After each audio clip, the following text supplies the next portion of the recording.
And those are some of the headlines. This is Democracy Now!, democracynow.org, The War and Peace Report. I'm Amy Goodman. 50 years ago today, 4 17-year-old freshmen at the all-black Agricultural and Technical College of North Carolina sat down at the Woolworths lunch counter in Greensboro, North Carolina, and ordered some food. They were refused because they were black, but they continued to sit at the counter and returned the next day and the day after that. Their protest sparked a sit-in movement across the segregated South, and Woolworths was desegregated in July of 1960. Well, today, as the International Civil Rights Center and Museum opens at the old Woolworths building in Greensboro, we turn to the story of another group of young people who were inspired by the success of the nonviolent strategy of the Woolworths sit-in. Starting in May of 1961, mixed groups of black and white students began taking interstate buses into the Deep South, risking their lives to challenge segregation. They called themselves the Freedom Riders. In December of 1960, the Supreme Court declared unconstitutional segregation in public transportation and interstate bus and rail stations. But despite the ruling, Jim Crow travel laws remained in force throughout the South. 6 months later, a dozen black and white students decided to challenge the local laws of the Deep South and test the commitment of the Kennedy administration to civil rights. On May 4th, 1961, the group took 2 public buses from Washington, D.C., and intended to arrive in New Orleans 2 weeks later. A new documentary by Stanley Nelson tells the story of what happened to these brave students over the next few days and weeks, and how they inspired hundreds of others to join the Freedom Rides and eventually succeed in desegregating public transportation. The documentary premiered at the Sundance Film Festival last week.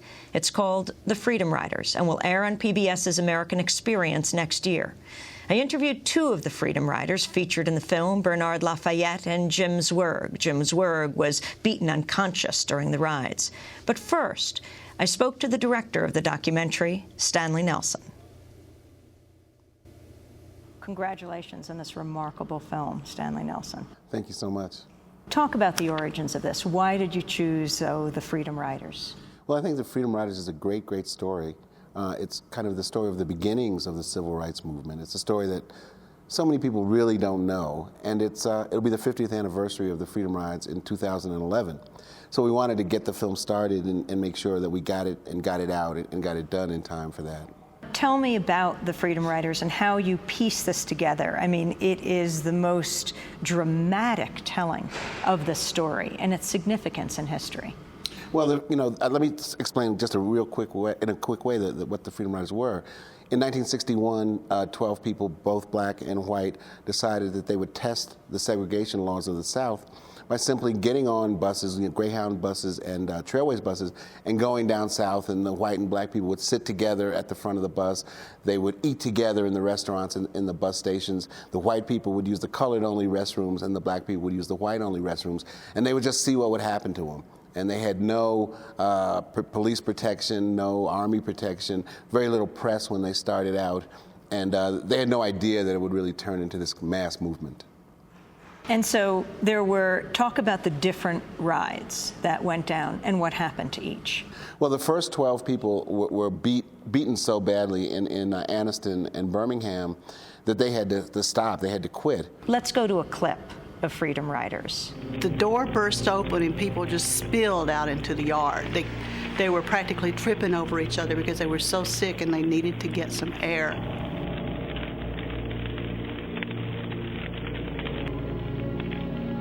I can't tell you if I walked off the bus or if I crawled off or someone pulled me off.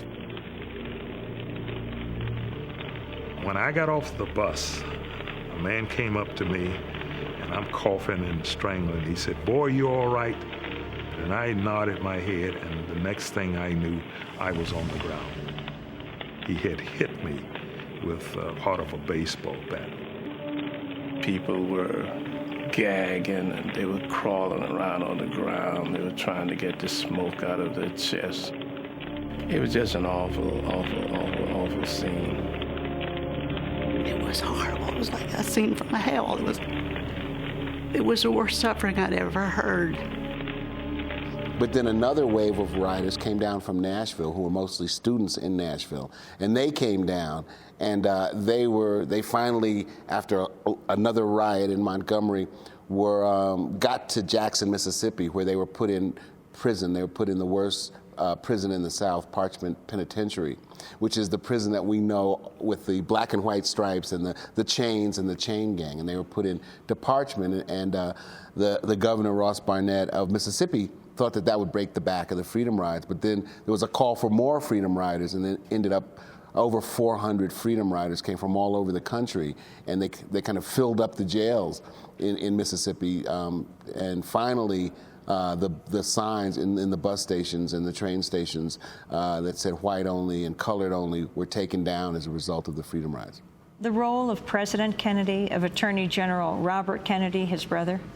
Oh, one of the things that's so interesting about the story is the Kennedys are not the Kennedys that we know later on. They really did not. They wanted to ignore the civil rights movement. They were so focused on foreign policy, and they were really beholden to the segregated South. It became clear that the civil rights leaders had to do something desperate, something dramatic to get the Kennedys' attention.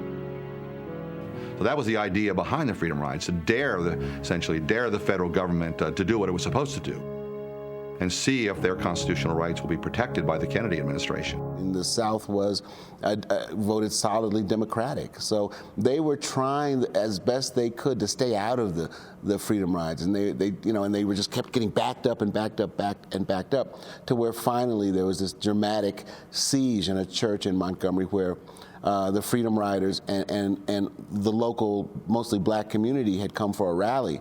There were 1,500 people trapped in the church by a mob of over 3,000 people who were setting fires, turning over cars, and finally they were trapped there until 2 or 3 o'clock in the morning.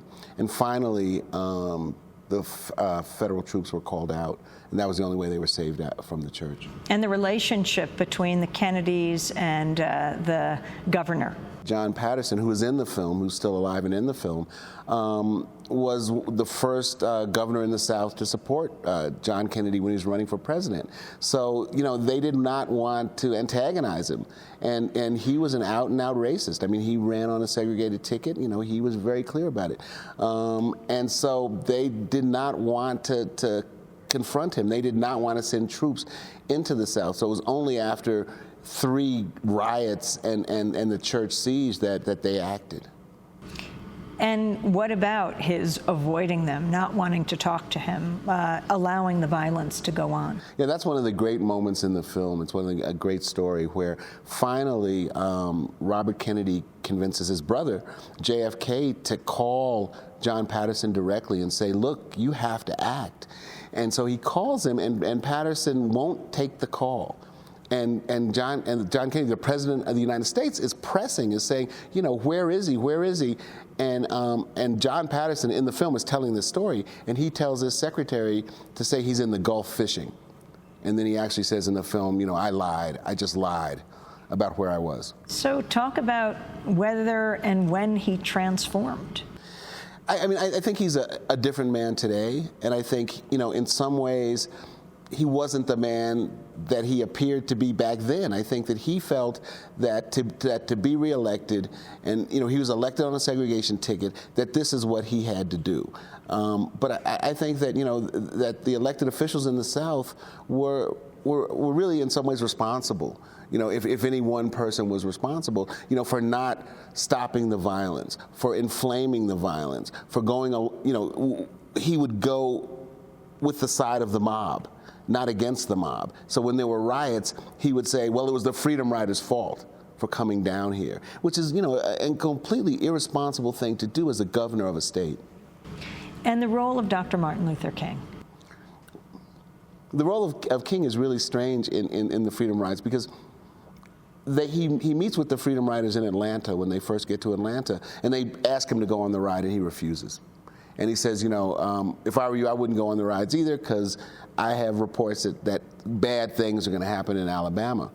So that's the first. He refuses to go. And then after the second wave of Freedom Riders come, and there's a church siege, which Martin Luther King is part of the church siege. He's in the church because he comes down to support the riders. They ask him again, okay, we need you to go on the ride.